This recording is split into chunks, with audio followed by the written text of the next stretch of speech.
અને આ વિવાદ શરૂ થયો હતો મહંત ના નિયુક્તિ માટે 2025માં જુલાઈમાં નવા મહંત નિમવામાં હતા, પણ એમાં ઘણો બધો વિરોધ થયો. ગુરુ શિષ્યની પરંપરાથી આ તે હરિગીરીએ કલેક્ટર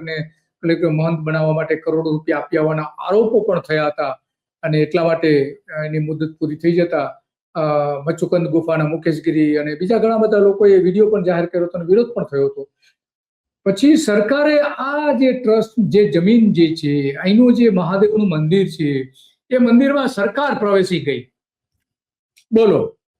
સરકારના તંત્રએ કબજો કરી લીધો કલેક્ટર દ્વારા, અને સરકારી અધિકારીને એમાં નિયુક્ત કરી દેવામાં આવ્યા. 1 ઓગસ્ટ 2025ના રોજ જુનાગઢના ઇતિહાસમાં પહેલી વાર આવું થયું કે સરકારે કોઈ આ રીતે જુનાગઢનો જે ભવનાથ મેળાનો જે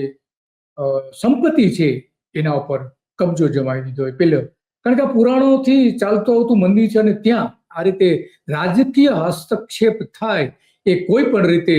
કોઈ વાજબી નથી, અને એટલા માટે ઘણા બધા સાધુ સંતોએ આનો વિરોધ પણ કર્યો હતો કે ભાઈ સરકારના અધિકારીઓ શા માટે, અત્યારે સરકારના અધિકારીઓ વહીવટ કરી રહ્યા છે, બધું આવક જાવકના હિસાબોથી લઈને કરોડો રૂપિયાની જે સંપત્તિ છે